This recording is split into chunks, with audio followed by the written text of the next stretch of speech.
bonjour et bienvenue dans votre émission Ordonnance, diffusée en direct sur CamNews 24 TV et IDFM Radio émettant depuis Garoua.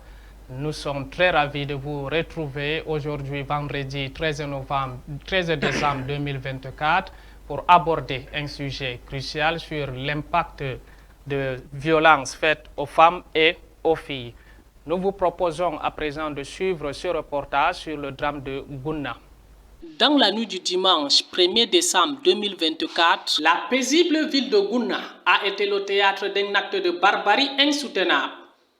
La nommée Fadimatou, une femme d'une trentaine d'années, a été assassinée dans des conditions atroces, égorgée comme une chèvre, laissant derrière elle deux jeunes enfants, un garçon de 3 ans et un nourrisson de 18 mois. Ce crime révoltant a plongé la communauté dans un profond chagrin et une colère sourde. La scène s'est déroulée au domicile de Sa Majesté le Ardo de Zera, Yerima Issa. Les cris de désespoir résonnent encore dans les ruelles de Gouna, tandis que les habitants tentent de comprendre l'horreur qui s'est abattue sur eux. Fadimatou n'était pas seulement une mère, elle était l'espoir d'un avenir meilleur pour ses enfants. Aujourd'hui, cet espoir a été brutalement anéanti. Le climat d'insécurité qui règne à Gouna n'est pas nouveau. Moins de 48 heures avant ce drame, la ville avait déjà été le théâtre d'une manifestation publique. Les habitants en colère et désespérés réclamaient justice après l'enlèvement tragique de 2 enfants. Les familles des otages avaient réussi à capturer les ravisseurs et les avaient conduits à la brigade de Gouna, où 3 d'entre eux vont s'évader dans la nature. Les tensions étaient palpables alors que la nationale numéro 1 était bloquée pendant 24 heures.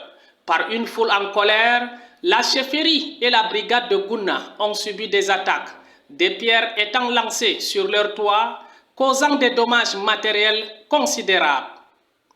La situation est devenue ingérable jusqu'à l'arrivée des forces de maintien de l'ordre. Les appels à une sécurité renforcée résonnent avec insistance dans cette localité située sur l'axe Garouanga-Oundéry. La population crie sa détresse face à un système qui semble défaillant face à l'horreur quotidienne qu'ils subissent. Ce drame soulève des questions cruciales sur la sécurité dans notre société. Les habitants de Gouna méritent une réponse ferme et rapide des autorités afin que plus jamais une telle tragédie ne se reproduise. Mesdames et messieurs, une fois de plus, nous sommes très ravis de nous retrouver ce matin. Nous allons accueillir avec honneur M. Amadiko Alidou, directeur du Centre de promotion de la femme et de la famille de Lagdour. Bonjour, monsieur le directeur. Bonjour, monsieur Oubakari. Alors, nous sommes très ravis d'être parmi vous. Merci, monsieur le directeur. Monsieur Alidou, cela fait maintenant plus de 9 ans que vous œuvrez dans la défense des droits des femmes et filles. Actuellement, nous venons de suivre ce reportage faisant mention du drame ayant eu lieu du côté de Gouna. Alors, pouvez-vous nous éclairer sur les actions entreprises par votre ministère de tutelle? Bien, vous savez, le ministère de la promotion de la femme et de la famille, nous faisons dans du social. Nous faisons beaucoup plus dans la protection des droits des enfants, nous faisons dans la promotion du statut de la famille, de la femme. Et ceci à travers les 3 ministères, les 4 programmes du ministère de la promotion de la femme et de la famille, notamment le programme 140 qui est l'autonomisation économique des femmes, auquel nous amenons les femmes à s'autodéterminer dans ce programme. Nous faisons beaucoup de formations, des sessions de formation. Nous amenons les femmes à leur réinsertion socio-économique dans la société. Nous avons ici également le programme 142, le développement de la femme et la protection des droits de l'enfant. C'est là où où nous parlons beaucoup de la protection de la femme.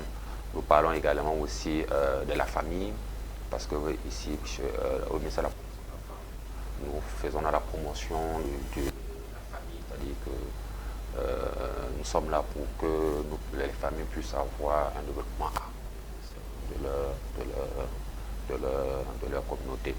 Également à travers le programme 141, pardon, qui est la promotion du statut social de la femme, où nous mettons un accent particulier sur la femme. où nous traitons les cas, les problèmes de violence sur les femmes, les problèmes qui minent, c'est-à-dire que dont la femme vraiment vit au quotidien, dans son quotidien, dans sa vie. Et pour finir, nous avons le dernier programme dans l'appui institutionnalisation où nous menons des activités juste dans le cadre administratif.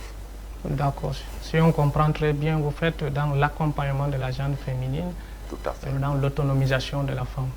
Beaucoup l'autonomisation, la protection des enfants, comme on vous a dit tantôt, la promotion de la famille.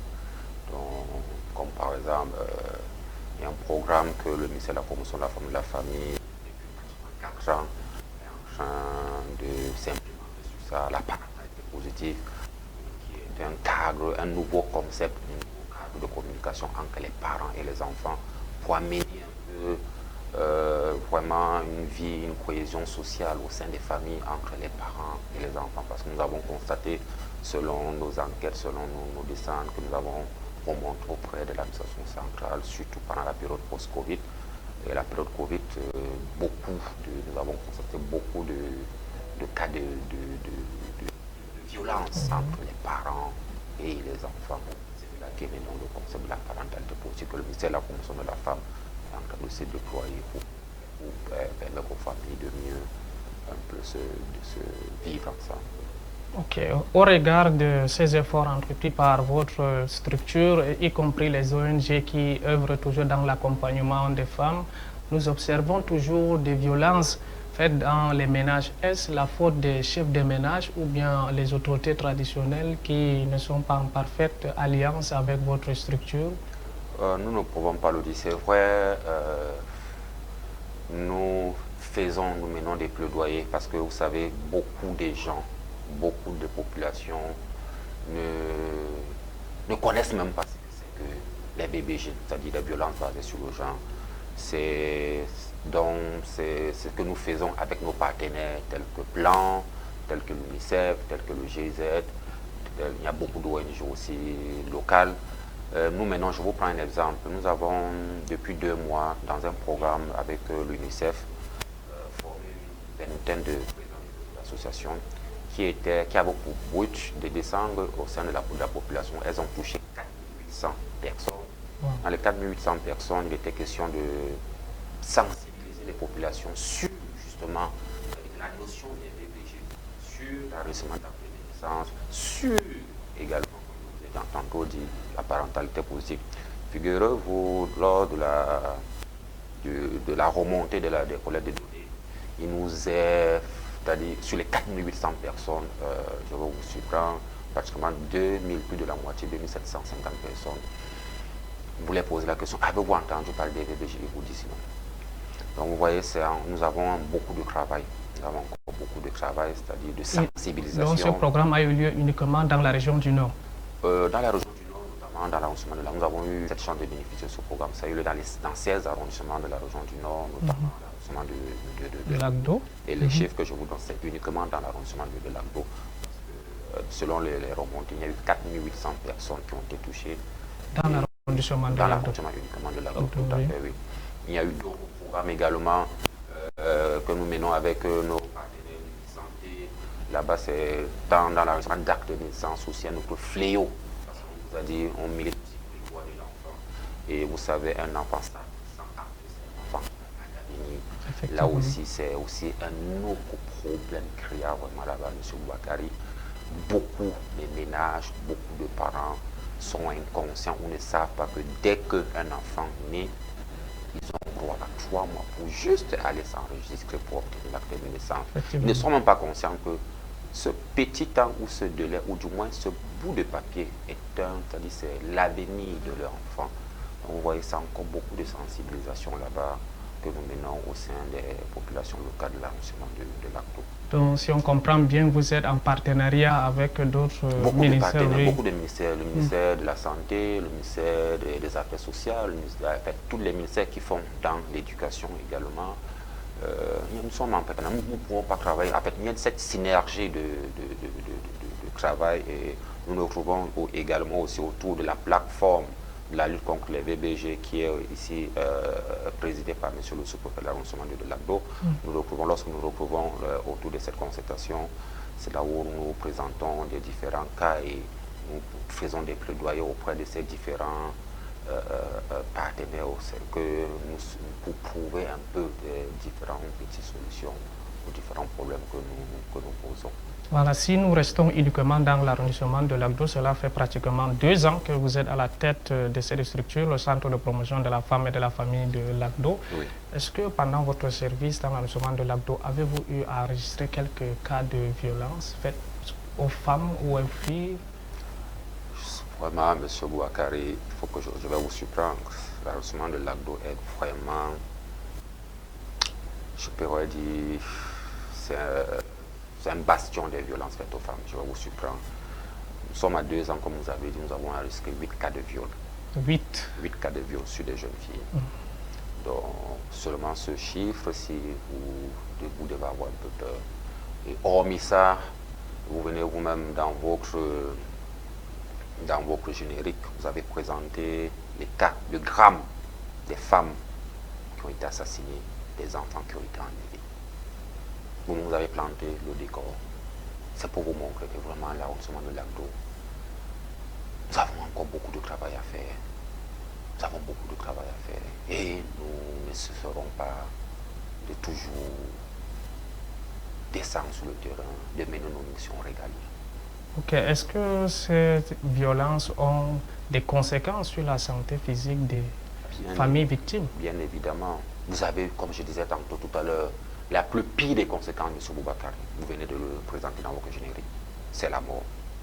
Je vais encore vous surprendre dans le programme que je vous ai présenté tout à l'heure, le programme Oranger, avec nos partenaires, délégation régionale, MINPROF et UNICEF.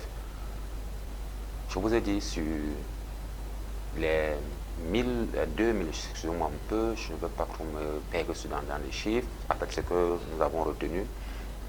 Il y a, puisque c'était une série de questionnaires que quand les présidents descendaient au sein des ménages, ils posaient. Avez-vous entendu parler des VBG? Oui, non, non, non. Maintenant, ceux qui ont dit oui, il y a beaucoup qui ont relevé que il y a beaucoup de femmes qui ont été battues. Donc il y a des violences physiques, il y a eu des violences économiques, il y a eu des violences psychologiques. Voyez un peu. Donc, à travers cela, c'est ça qui nous permet un peu d'interpréter que vraiment l'arrondissement de Lac-d'Eau, vraiment, il y a encore du travail à faire. Oui, parce que s'il y a un cas de viol, nous voyons comment les chefs de ménage ont peur de dénoncer. Donc, quelle est la structure, la première structure à saisir lorsqu'il y a viol? On doit se rendre où? Au commissariat, au MINPROF? En fait, non, du moins, l'une de nos sensibilisations également, M. Bouakari, il faut le noter, c'est de sensibiliser les ménages, la population, les chefs traditionnels.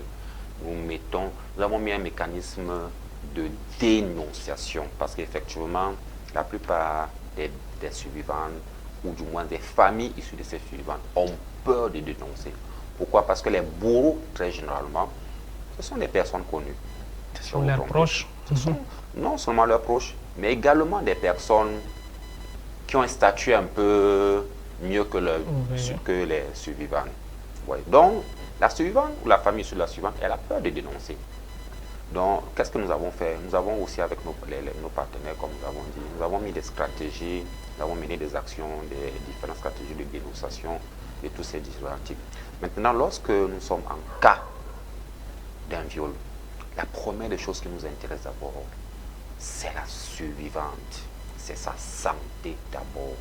Donc, avant toute action, nous la référons d'abord auprès le centre de santé le plus proche d'abord. Pour se rassurer.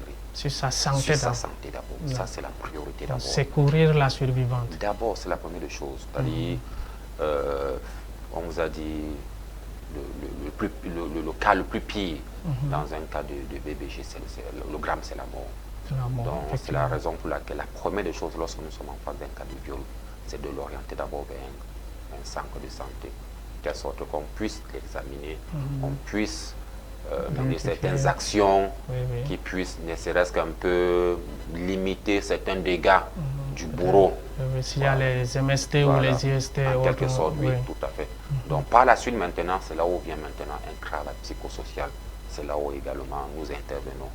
Nous intervenons dans ce genre de travail psychosocial aussi, dans le cadre d'une orientation juridique, c'est-à-dire nous accompagnons maintenant la survivante avec son accord pour non seulement dénoncer et également punir le coupable. C'est-à-dire après cet appui maintenant psychosocial, nous les orientons vers les services appropriés, c'est-à-dire soit la justice, soit un commissariat, soit une brigade, pour que le bourreau doit vraiment être puni, doit vraiment être sanctionné par rapport à l'acte qu'il a. Donc c'est la famille qui doit s'assurer de suivre le dossier ou bien... Nous sommes là pour les orienter, après avoir fait cet appui psychosocial auprès de la victime. Parce que vous savez, quelqu'un qui a été victime d'un viol, nous l'avons vécu auprès des enfants, l'enfant ne parle pas, elle s'extériorise à l'intérieur.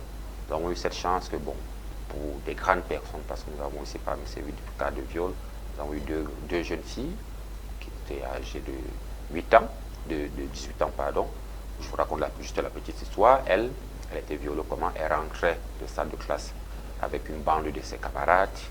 C'est comme ça que, comme les enfants, ils quittent un peu très loin pour se rendre dans l'école.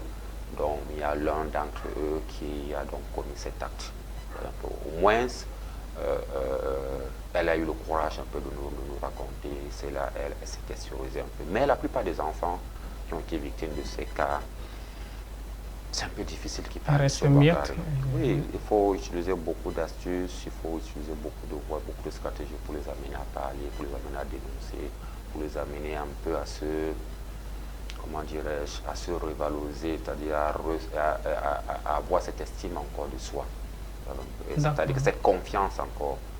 C'est là où nous intervenons beaucoup plus là-bas. Et parlant donc, vous avez souligné des accompagnateurs psychosociaux. Est-ce que ça relève toujours de vos missions régaliennes? Vous avez des formateurs, des personnels disposés à faire ce travail ou bien vous êtes en partenariat avec le ministère de la Santé? Personnellement, nous n'avons pas de personnel qualifié, il faut le dire. Nous sommes le centre d'accompagnement de la femme de la famille. Il n'y a que 2 ans de naissance dans l'arrondissement de Lacto. Donc, il faut le dire, nous menons des sessions de formation avec nos formateurs. Nous les formons. Nous les envoyons également aussi dans les différentes formations des ateliers où on forme, où on parle des luttes contre les VBG. Je vous ai parlé par le programme Oranger, il y a le programme Santé, il y a les différents ateliers que Plan organise. Nous envoyons nos formateurs pour aller se former parce que nous avons besoin vraiment de la main-d'œuvre qualifiée parce que c'est un domaine très sensible.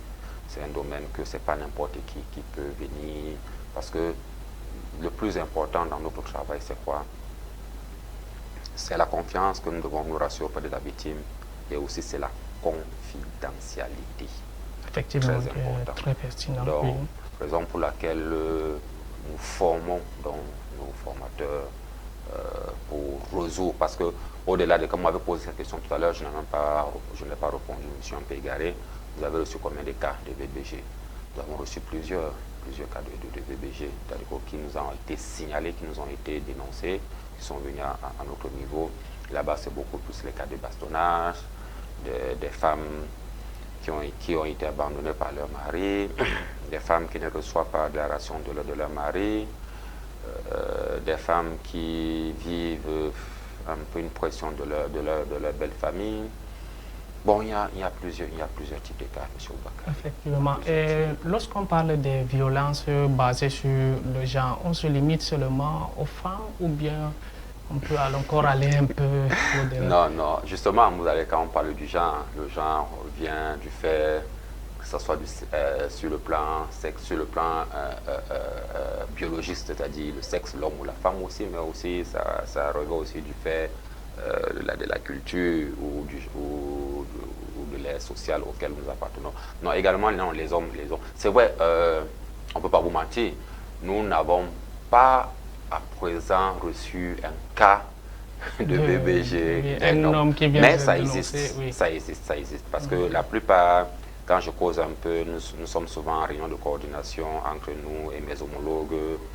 Certains les présentent parce que la plupart là-bas, chez les hommes là-bas, C'est beaucoup plus psychologique, c'est-à-dire l'homme un peu plus, oui, ah oui, l'homme un peu, la typologie des violences un peu chez les hommes là-bas, c'est plutôt les violences psychologiques un peu. Donc, nous n'avons pas encore reçu à notre niveau des violences du VBG, d'une dénonciation d'un homme qui est venu se plaindre quand même dans l'arrondissement de Lagdo. Bon, il y en a, c'est pour dire que ce n'est pas qu'il n'y en a pas, mais vous savez, l'homme, on se réserve. Il se réserve un peu, il se dit, bon, c'est un droit à tout inclus. D'accord. Et maintenant, vous, le ministère de promotion de la femme et de la famille fait dans l'accompagnement de la gente féminine, l'autonomisation de la femme. Est-ce que vous avez des journées commémoratives ou bien des programmes uniquement qu'on célèbre pour accompagner la femme? Oui, nous avons au ministère de la promotion de la femme 10 journées commémoratives. 10 journées commémoratives auxquelles nous célébrons certains jours. Nous avons la journée des fistules fiscales qui se célèbre le 2 février. Nous avons la journée de la journée internationale de la femme qui serait le 8 mars. Nous avons la journée de l'enfant africain. Nous avons la journée de la femme africaine. Nous avons la journée de la veuve. Nous avons la journée de la jeune fille qui se célèbre le 11 février. Vous allez m'excuser, il y a certaines journées dont la date... Oui, effectivement. Oui, vous allez m'excuser sur les dates. Je vous cite juste. Nous avons la journée de la femme rurale et pour chuter, nous parlons des VBG. Nous avons la célébration des 16 jours d'activisme des violences faites aux femmes qui se célèbrent chaque 25 novembre au 10 décembre. Donc, si on comprend bien, 10 jours d'activité. 10 jours d'activité très intenses, très intenses, auxquelles nous menons beaucoup d'activités pour sensibiliser la population, pour informer la population, pour parler des violences faites, cette fois-ci beaucoup plus aux femmes et aux jeunes filles. Donc c'est un peu ça. Et ça se célèbre chaque fin d'année, du 25 au 10. Et pouvez-vous nous faire mention de ces activités que vous célébrez dans le cadre de ces jours d'activisme? Cette année, c'est l'arrondissement de Lagdo. Dans un chronogramme que nous avons établi, nous avons eu à mener beaucoup d'activités, M. Bouakari, notamment les activités sportives. Nous avons débuté par une marche sportive avec nos partenaires des filets sociaux, un projet filets sociaux. Nous avons, c'est-à-dire pour justement, comme on vous dit, beaucoup la population, les ménages, ne savent pas ce que c'est que les VBG. Donc voilà pourquoi nous avons opté pour cette marche. Nous avons distribué des t-shirts orange à travers ce projet pour dire non stop aux violences faites aux femmes. Nous avons parcouru les artères de la ville de Lagdo et comme autre activité en ce qui concerne le sport toujours, nous avons fait une petite rencontre amicale entre les jeunes filles de l'arrondissement de Lagdo, notamment les jeunes filles qui sont adhérentes au centre de promotion de la femme et de la famille et leurs mamans, qui sont les présidentes des réseaux, des associations féminines de l'arrondissement de Lagdo. Par la suite, nous avons aussi mené des activités de santé, notamment nous avons invité le personnel district de santé qui font dans la prise en charge psychosociale des VIH, sont venus mener des causeries éducatives avec nos adhérents du centre de promotion de la femme et de la famille. Nous avons aussi invité certains élèves des lycées de la place publique et certains autres centres de formation qui ont bénéficié de cette causerie éducative. Et après cette causerie éducative, il y a eu un dépistage volontaire mené toujours par cette unité d'appui psychologique sur les VIH. Par la suite, nous avons mené également des activités de sensibilisation parce que c'est un peu ça très important, très important, M. Bouakari. Les visites à domicile. Oui, les visites à domicile. Nous avons fait des visites à domicile, du porte-à-porte. Nous avons également aussi, nous-mêmes sommes descendus avec nos équipes auprès des associations de réseau pour les parler, pour qu'elles puissent aussi également de bouche en oreille parler des VBG. Il y a un réseau dans l'arrondissement de Lagdo. Oui, un réseau très actif. C'est-à-dire qu'avant que nous arrivions dans l'arrondissement de Lagdo, ce sont ces mamans qui faisaient un peu parler, qui se battaient, qui essayaient un peu vraiment de faire parler de la gente féminine au sein de l'arrondissement de Lagdo, des violences faites aux femmes. Oui, nous travaillons toujours en partenariat avec. Donc, si on comprend bien, il y a une association mère qui regroupe donc, toutes les autres associations. Tout à fait, oui. Les femmes sont regroupées, elles sont regroupées d'abord en association. Et par la suite, elles ont maintenant formé un réseau, ce qu'on appelle ROFAL, le réseau des organisations féminines des de femmes l'enseignement de l'ACDO. Tout à fait, oui. Et comme autre activité également, avec notre partenaire Filet Projet Social, nous avons organisé une activité d'éducation auquel nous avons regroupé 3 établissements, le lycée de l'ACDO, le lycée technique de l'ACDO, le lycée de Roukessoum. Et justement, c'était un petit jeu questionnaire, comme on peut dire, comme nous faisons à l'époque, défi des incollables. Voilà, nous avons vu que ça quand nous étions un peu petits, mais qui portait essentiellement sur les notions de BBG. Oui, parce que en principe, notre objectif ici, c'était quoi? C'était, il fallait, parce que nous sommes descendus dans les lycées, parler des violences, non seulement notamment pendant la journée de la jeune fille, et également nous avons aussi profité de descendre auprès de ces établissements pour parler des violences, parce que, vous savez, qui fait ces violences, ce sont des hommes. Si ces enfants, nous avons comme but que si nous réussissons à sensibiliser maintenant les plus jeunes dès très tôt, et que l'enfant naît et grandit, que attention, il ne faut pas faire une violence. Bas âge. C'est un peu ça notre idée. Raison pour laquelle ça a été c'était une très grande émulation, parce que c'était accompagné par des ballets, par des sketchs. Donc si on comprend bien, c'est une autre manière de sensibiliser. Oui, c'est une autre manière de sensibiliser, parce que nous avons invité nos mamans, le projet Filet Social qui a offert des kits à nos mamans, c'était vraiment une autre manière effectivement. C'est-à-dire que nous utilisons un peu plusieurs stratégies, M. Boubakari, notamment comme vous nous invitez là, nous avons ce plaisir de pouvoir partager, de faire entendre notre voix sur ce fléau. Nous utilisons plusieurs stratégies pour vraiment, si on ne peut pas dire éradiquer, on ne peut pas dire éliminer, mais néanmoins freiner réduire, si on peut le dire ainsi également, réduire un peu le taux des violences faites aux femmes dans l'enseignement de l'ACDO. Et vous avez parlé des thèmes de causerie éducative. Est-ce que les thèmes sont choisis en fonction de la réalité de l'arrondissement ou bien les thèmes sont proposés par votre ministère de tutelle? Bon, les thèmes sont proposés aussi également par le ministère de tutelle, mais toutefois, vous savez, j'ai une localité, Rodoukoudje, où il nous a été signalé qu'il y a beaucoup de mariages d'enfants dans ce secteur. Donc quand nous arrivons dans ce secteur, les filles partent en mariage très tôt. Oui. On nous a fait comprendre. Et quel est l'âge qui définit que la fille n'est pas... C'est dans le code pénal. C'est dans le code pénal. Le code pénal, c'est 18 ans. 18 ans, d'accord. Moins de 18 ans, vous êtes puni par le code pénal. Voilà. Donc, nous a été signalé ça là-bas.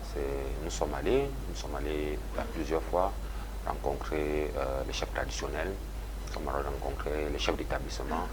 Et nous menons des activités toujours de sensibilisation des causeries éducatives avec les jeunes, avec les ménages, avec les parents. Donc quand nous arrivons là-bas, la thématique beaucoup plus centrale là-bas, c'est quoi? C'est le mariage d'enfants. Vous voyez un peu. Le mariage forcé, le mariage d'enfants et le mariage précoce. Voilà un peu les thématiques un peu centrales que nous menons. Quand nous allons dans une autre activité, par exemple, où nous avons peut-être recensé les cas de viol, là-bas, qu'est-ce que nous parlons? Nous parlons là-bas comme thématique les conséquences du viol, les conséquences par exemple de l'abus d'enfants. Et nous mettons l'accent sur les procédures pénales qui en cours, chaque personne qui sera punie ou qui va enfreindre cette loi. Vous voyez un peu. Nous essayons un peu à travers nos différents descentes de présenter certaines différentes thématiques en fonction. Donc vous signifiez à la population, si jamais il arrive que j'effectue tel champ d'action, voilà ce qui m'attend. Tout à fait, parce que c'est ça qui va permettre également peut-être, vous savez, la plupart des bourreaux peut-être sont peut-être ignorants, hein. Ils ne savent pas que peut-être en faisant tel acte, c'est puni par la loi. Vous voyez un peu, non? Donc il faut les faire comprendre qu'attention, si vous faites ceci, vous encourez au moins 10 ans à 50 ans de prison. Voilà. Et c'est le texte qui le dit. Il suffit seulement que l'enfant dénonce. Le texte, l'enfant est approuvé par un centre de santé que voici qu'il y a eu vraiment pénétration forcée. Vous êtes puni d'abord, ça automatique. Donc c'est le centre de santé qui détermine s'il y a effectivement viol ou pas. Oui, on peut le dire ainsi, malheureusement. C'est le médecin en fait. C'est le médecin, oui. C'est le médecin légal qui atteste par un certificat médical, médico-légal, qui atteste que oui, il y a vraiment une pénétration forcée. Oui, tout à fait. D'accord. Alors, est-ce qu'à partir d'aujourd'hui, on peut dire dans l'arrondissement de l'ACDO, il y a eu quand même réduction par rapport à votre arrivée dans cet arrondissement, sur le cas des violences? Je ne saurais pas dire s'il y a une réduction ou pas, M. Boubacarry, puisque nous sommes encore sur le terrain. Où chaque jour, nous découvrons beaucoup de cas. Et bon, nous sommes à 2 ans dans l'arrondissement. Nous espérons vraiment que, peut-être que ça, vous allez me poser cette question l'année prochaine. Je vais vous dire, bon, cette année, si vous avez eu à travers ce programme, et si nous avons cette chance que, par exemple, le programme, parce que vous savez, les partenaires, et nous accordent un financement, un programme pour cette année. Vraiment, notre plaidoyer, vraiment, notre souhait, c'est qu'ils puissent toujours nous continuer parce que le ministère n'a pas assez de moyens. Nous déployons le peu que nous avons, c'est pas évident, c'est pas dur parce que la région de l'Aglo est un peu vaste. Donc, nous profitons à travers ces différents projets pour descendre, pour vraiment. Plus de 99 villages, voilà. C'est pas quand même facile.